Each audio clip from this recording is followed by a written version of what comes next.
बिस्मिल्लाहिर्रहमानिर्रहीम। अस्सलाम वालेकुम। आप देख रहे हैं हालात। मैं हूं सईद चौधरी।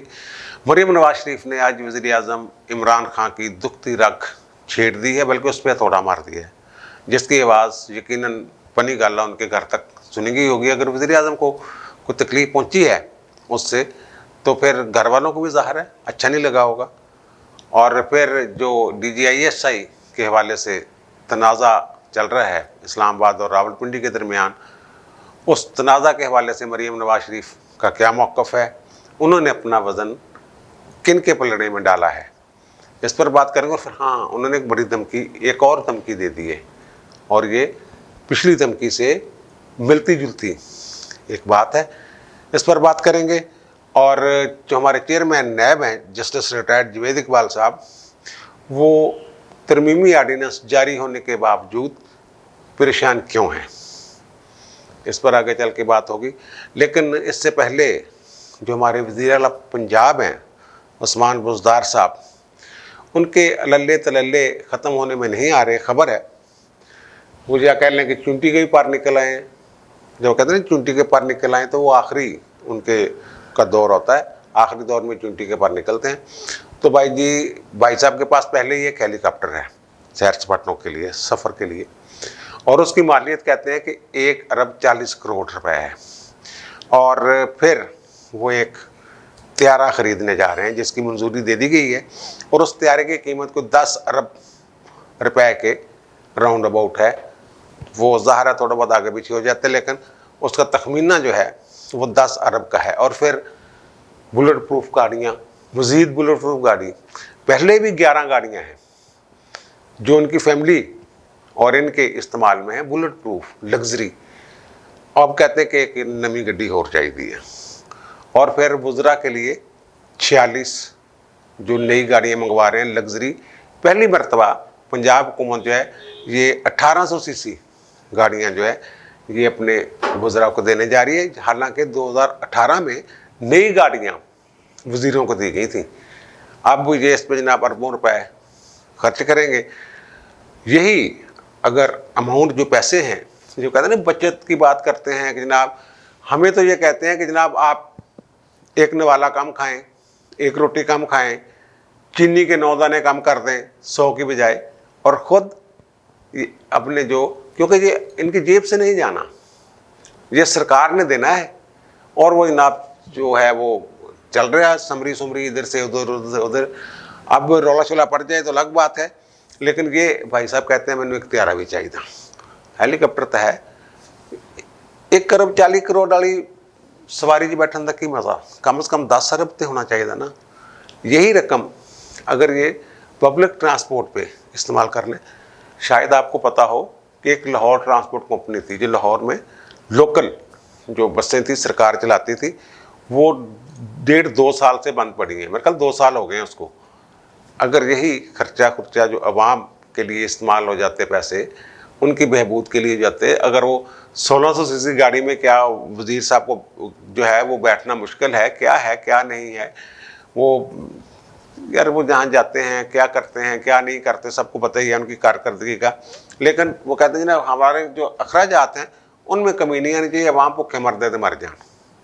अब ये वज़ीर आला साहब जो हैं, वो जो सादा वज़ीर आला हैं, सादा वज़ीर आला जो हैं, वो ये कर रहे हैं जो मैंने अभी अर्ज़ की है। अब आते हैं जनाब चेयरमैन नैब साहब क्यों परेशान हैं।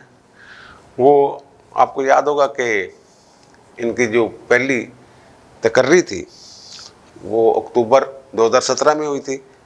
8 या 9 अक्टूबर डेट थी, और 11 अक्टूबर को इन्होंने इख्तियार संभाला था, और 10 अक्टूबर को इस साल 2021 में वो इनकी ख़त्म हो गया टेन्योर। और फिर इनको आगे मज़ीद तस्दीक देने के लिए आर्डीनेंस में तरमीम की गई, और उसमें वो जो लिखा था नॉन एक्सटेंडेबल के नाकाबिल तस्सीह है, 4 साल का ये टेन्योर है। तो उसके बाद नया ये इनको एक्सटेंशन नहीं मिल सकती या दोबारा तकर्रर नहीं हो सकता। तो उसमें आर्डीनेंस ले आएंगे। चंद दिन पहले आर्डीनेंस नाफज भी हो गया है। तो उसमें ये कर दिया है कि जनाब चेयरमैन साहब, जब तक नया चेयरमैन नहीं आ जाता, ये चेयरमैन साहब काम करते रहेंगे। जैसे वज़ीर आज़म, नए वज़ीर आज़म तक, नए सदर तक काम करता रहता है, ऐसे चेयरमैन साहब भी काम کرتے رہیں گے، اور جو موجودہ چیئرمین ہیں انہیں بھی دوبارہ کنسیڈر کیا جا سکتا ہے نئے تقرر کے لیے، نئی اپوائنٹمنٹ ان کی بھی ہو سکتی ہے۔ لیکن آج خط آیا ہے ریجنل آفسز جو ہیں ان کے نیب والوں کے وہاں ہیڈ کوارٹر سے کہ جناب ابھی ٹھہریں، رکے، کوئی کارروائی نہ کریں، فیصلے نہ کریں، جو آپ کے پاس انکوائریاں ہیں یا جو ریفرنسز تیار کیے جا رہے ہیں ان کے اوپر کوئی حتمی فیصلہ نہ کریں، وہ میں بتاؤں گا کب کرنا ہے۔ یہ وہ خط میں کہا ہے۔ وہ کہتے ہیں ہم نے کوئی لیگل اوپینین مانگا ہے وزارت قانون سے، کہ وہ لیگل اوپینین کیا ہے؟ وہ یہ ہے کہ جناب جو چیئرمین نیب صاحب ہیں نا، ان کا جو تقرر ہوا تھا وہ ہوا تھا جو آرڈیننس سے پہلے، وہ اس قانون کے تحت ان کا تقرر ہوا تھا جس میں لکھا ہوا تھا نان ایکسٹینڈیبل، کہ 4 سال کے لیے ہے۔ ان کا جو تقرر ہوا تھا اس وقت قانون تھا کہ ان کا تقرر 4 سال کے لیے ہے، یعنی یہ 10 اکتوبر 2021 کو فارغ ہو جائیں گے اپنے عہدہ سے، کیونکہ انہوں نے 4 جو ہے نا وہ 11 اکتوبر کو سنبھالا تھا۔ اب وہ نوٹیفیکیشن تھا پرانے قانون کے تحت، اب آرڈیننس آ گیا، اب آرڈیننس کے تحت ان کی وہ کر دیا ہے کہ جناب نئے ان کے آنے تک۔ اب یہ اس بات میں وہ پھنس گئے ہیں ذہنی طور پہ، ششو پنج کا شکار ہو گئے ہیں کہ کیا آرڈیننس جاری ہونے سے جو میرا پچھلا نوٹیفیکیشن ہے وہ کنٹینیو کرے گا، کیونکہ وہ تو صرف 4 سال کے لیے تھا، یا ایک نیا نوٹیفیکیشن جاری کرنا پڑے گا حکومت کو کہ جناب آپ اگلے چیئرمین کے تقرر تک کام کرتے رہیں۔ اس پہ تھوڑی سی کنفیوژن پیدا ہو گئی ہے ہمارے چیئرمین صاحب کو خود ہی، اور وہ کہہ رہے ہیں جناب کہ دسو جناب میں کی کرنا کی نہیں کرنا، اور ٹل فردر آرڈر ان کہہ دیا کہ جناب آپ یہاں رکیں ذرا ریجنل آفسز کو، اور خود بھی وہاں اسلام آباد ہیڈ کوارٹر میں بھی، کہ ابھی کوئی فیصلہ نہیں کرنا، کسی یعنی وہ کوئی بنیادی فیصلہ نہیں کرنا، انکوائری شاید چلتی رہیں۔ اور یہ وزارت قانون کیا فیصلہ کرتی ہے، کیا جواب دیتی ہے، دیکھتے ہیں پھر۔ اب جو آتے ہیں مریم نواز شریف کی آج پیشی تھی اسلام آباد ہائی کورٹ میں۔ کل بھی ہم نے کہا تھا کہ ہم نے جو کل بھی لاگ کیا تھا اس میں یہ کہا تھا کہ اس کی جو کارروائی ہے عدالت کی اس سے بھی کچھ اشارے ملیں گے۔ وہاں آرگومنٹ سنے ہیں عدالت کے اندر، اور عدالت کے باہر مریم نے گفتگو کی ہے میڈیا سے، تو انہوں نے ایک بات چلتے چلتے کسی سوال کے جواب میں کچھ بات کر رہی تھی، تو پھر انہوں نے کہا ہاں میں فیض حمید والی جو بات ہے، فیض حمید نے جس طرح میرے خلاف شوکت عزیز صدیقی سے بات کی، میرے والد کے خلاف کی، اور وہ ریکارڈ کا حصہ بنا دیا، ہم نے درخواست دے دی ہے، وہ سارا انہوں نے وہ ذکر کرنے کے بعد کہا ہاں میں دوسری درخواست بھی دوں گی، ایک اور درخواست بھی وہ کہتی ہیں میں دوں گی اپنا موقف ثابت کرنے کے لیے۔ جیسے یہ انہوں نے سارا ایک پنڈورا باکس کھولا ہے جسٹس ریٹائر شوکت عزیز صدیقی کے بیان کو لے کے، اور تابڑتوڑ اور ڈائریکٹ حملے کیے ہیں فیض حمید صاحب پر، تو وہ جو دوسرا انہوں نے کہا نا دوسری درخواست بھی دوں گی اپنا موقف ثابت کرنے کے لیے کہ یہ سیاسی انجینئرنگ کی گئی ہے، مجھے پھنسایا گیا ہے ایک بے بنیاد جھوٹے مقدمے میں۔ اور جیسے پہلے ٹیپ بھی آئی تھی نا، ویڈیو بھی ارشد ملک کی، اسی طرح کا مجھے معاملہ پھر لگ رہا ہے کہ کوئی ایک اور درخواست وہ کہہ رہی ہیں ہم ڈالیں گے، اس کے ساتھ بھی وہ ایسی چیزیں ہی لگائیں گی۔ یہ بھائی جی وہ محتاط ہونے کی ضرورت ہے۔ بہت سارے لوگوں کو پتہ نہیں کس کے ساتھ کیا گفتگو ہوتی رہی ہے ماضی میں۔ اس وقت تو یہی تھا نا کہ ان کو جناب کچل دو اور ان کو دبا دو۔ اب وہ آہستہ آہستہ باتیں نکل رہی ہیں، وہ کہتی ہیں کہ جناب سچائی کو کتنی دیر تک چھپایا جا سکتا ہے۔ اور جو میں کہہ رہا ہوں دکھتی رکھ پہ بات، وہ جب جنرل فیض حمید سے موضوع ادھر گیا D G A S A کے تقرر کی طرف، تو مریم نے کہا کہ جناب یہ نہ آئینی مسئلہ ہے نہ جمہوری اصولوں کا کوئی مسئلہ ہے، یہ تو خان صاحب کی ذات کا مسئلہ ہے۔ وہ کہتے ہیں وہ خود غیر آئینی وزیر اعظم ہیں، وہ قابض ہیں کرسی پہ، اور ایک شخص کو بچانے کے لیے وہ جادو ٹونے کے ذریعے فیصلے کر رہے ہیں۔ وہ کہتے ہیں کہ पाकिस्तान की सलामती से मुतल्लिक जो हसास अदारे हैं उनमें तकर्रर के लिए, वहाँ पोस्टिंग्स के लिए जादू टूने से काम लिया जाता है, आइन से नहीं, कानून से नहीं, जमहूरी उसूलों से नहीं, बल्कि जादू टूने से।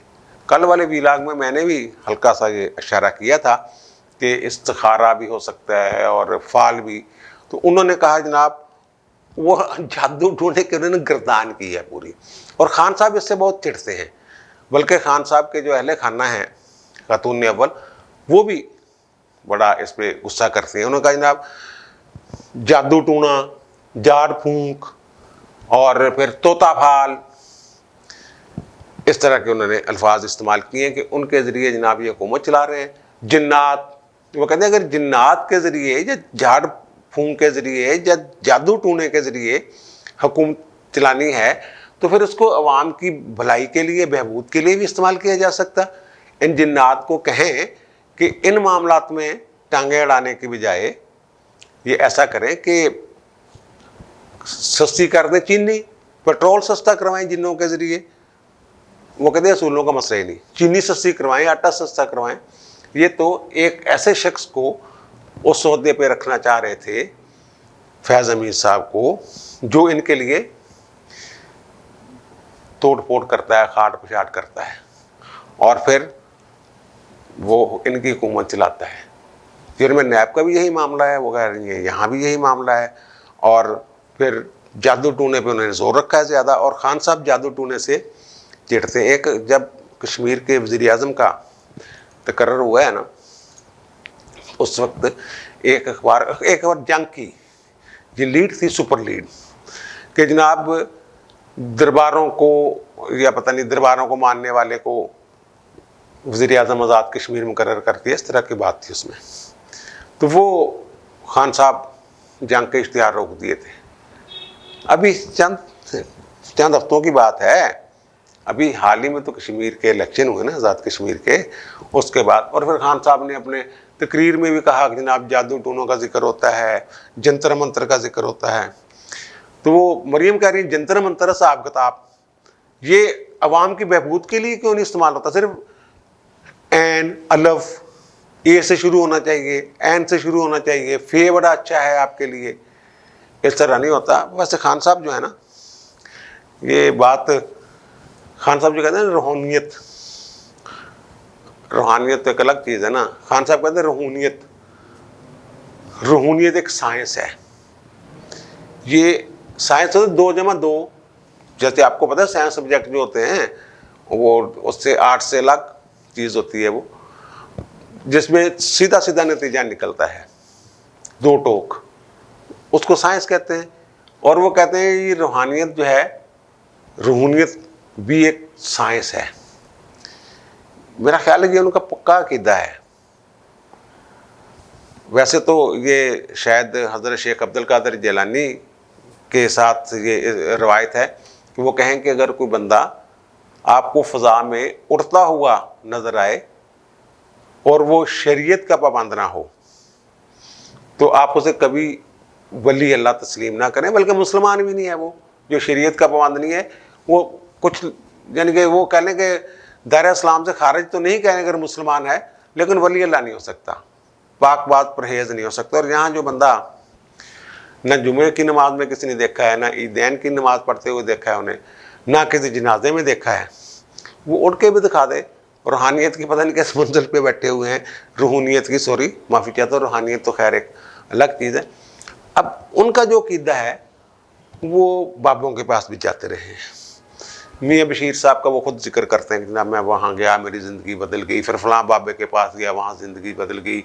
वो अपनी ज़िंदगी के कुछ वाक़यात ऐसे जो माफ़ौक़ल फ़ितरत उनकी हेल्प कहीं से हुई या जो हुआ, या उनकी जो भी कह लें आप, वो भी वो सुनाते हैं। अब वो बंदा समझता है, अगर ऐसा बंदा उसका ये देखा है, उसने प्रैक्टिकली ये देखा है कि ख़ास घर में शादी हुई तो वज़ारत उज़्मा का सफ़र शुरू हो गया, फिर एक दरबार पे हाज़िरी दी तो पक्का हो गया काम, फिर जो कहा गया कि इस हर्फ से शुरू होने वाला नाम फ़लाँ जगह लगा दें तो फिट है, वो आपके साथ रहेगा, जुड़ा रहेगा, اس والا بندہ جیم والا بندہ ٹھیک نہیں آپ کے لیے، اس کو نکال دیں۔ وہ جہانگیر ترین صاحب الگ اپنی تقریریں کرتے پھر رہے ہیں آج کل، بڑا شروع ہو گئے ہیں، پتہ نہیں کس نے کہا ان کو، اشارہ شروع ہوا ہوگا کہیں سے انہیں، تو وہ فلاں بندہ اس عہدے پہ بیٹھا رہے، یہ فلاں جگہ پہ چلا جائے، اور انہوں نے دیکھا کہ وہ سارا کچھ ٹھیک ہو رہا ہے، انہوں نے اس کو سائنس سمجھ لیا ہے۔ اب لوگ جب باتیں کرتے ہیں اس پہ تو خان صاحب ناراض ہوتے ہیں، ان کے ایک تو عقیدے پہ زد پڑتی ہے، ایک ان کی جو گھریلو زندگی ہے، یا ظاہر ان کی اہلیہ کے حوالے سے ساری چیزیں جوڑتے ہیں لوگ، یہ وہ کہتے ہیں جناب وہ روحانی شخصیت ہیں، اور یہ مریم جو ہیں جنہیں وہ خان صاحب پسند نہیں کرتے ایسی باتوں کو، کہ روحانیت جو ہے اس کو جادو ٹونا جنتر منتر حساب کتاب نہ کہا جائے، لیکن وہ مریم آز باز نہیں آ رہی تھی، بار بار یہی بات، یعنی ہر دوسرے فکرے کے بعد جنتر منتر، جادو ٹونا، طوطا فال۔ بہرحال خان صاحب جو ہیں وہ اگر آئین اور قانون کے تحت چلا رہے ہیں حکومت تو پھر وہ نظر آنی چاہیے۔ اور جو مریم نے ایک مشورہ اچھا دیا ویسے، کہ جو جنات ہیں یا موکل ہیں ان کو عوام کی بہبود کے لیے کیوں نہ استعمال کر لیا جائے، اور وہ کہتی ہیں کہ جناب یہ جو کر رہے ہیں DGIS سے کے تقرر کے حوالے سے، وہ تو انہوں نے اپنا وزن جو ہے نا، مریم نے 2-3 دفعہ پوچھا صحافیوں نے ان سے، انہوں نے تو جنرل باجوہ کے یا فوج کے پلڑے میں ہی ڈالا ہے۔